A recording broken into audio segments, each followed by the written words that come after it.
Speaking of, the great people of Harvey Norman, they have been magnificent. They are the reason we're able to do our town the way around the country, and they have been supporting female sport for, a very long time, best part of 20 years.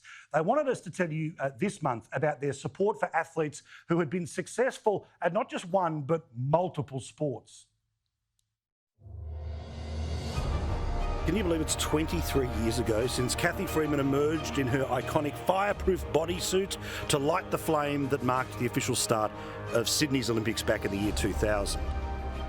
But it wasn't just the Olympic flame that she lit at those games. She sparked an almighty fire for Aussie girls watching at home.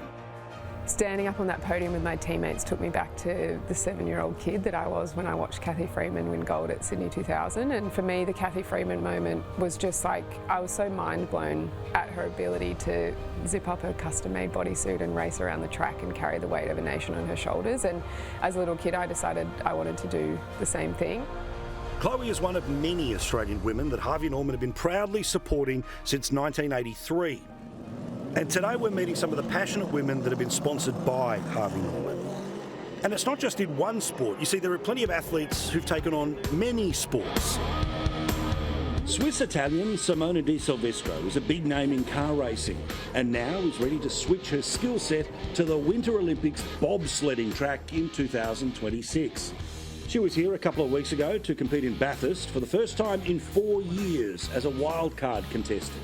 Yeah, it's a bit of a crazy dream that I've had as a kid. You know, I've always dreamt to go to the Olympics, and a few years ago I was thinking, you know, how could I achieve this goal? And I figured that bobsledding could be the sport to get me there. So yeah, it's really a bit of a crazy idea, but you know, I'm the type of person that, you know, sometimes I'm not afraid to try new things, and so far it's been going really well. It's been 2 years that I've been practicing, and this winter we'll really start doing some races in Europe. Another multi-code female athlete is our mate Chloe Dalton, one of Australia's few triple sport elite athletes. After playing basketball, Chloe transitioned to rugby. At the 2016 Rio Olympics, Chloe won gold in the Australian Sevens team and was awarded an Order of Australia medal for her service to sport. She's now taking on a new challenge of Aussie rules. Yeah, I was playing basketball. I was playing the WNBL with the Sydney Uni Flames, and for me, I thought I was one step closer of representing my country and hopefully going to the Olympics. And the reality hit me when I got there that I spent a lot of time sitting on the bench, waving my towel, giving out high fives, but not contributing a whole lot else to the team. I went home and I typed into Google list of Olympic sports and had a look through a few different options and saw that rugby sevens was going to be in the Olympics for the very first time.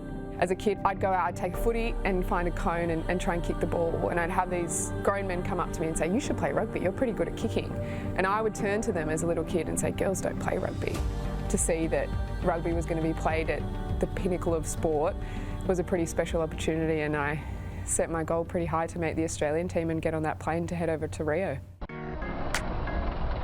Last but not least is Amanda Reid. When it comes to being a multi-sport star, it doesn't get better than her.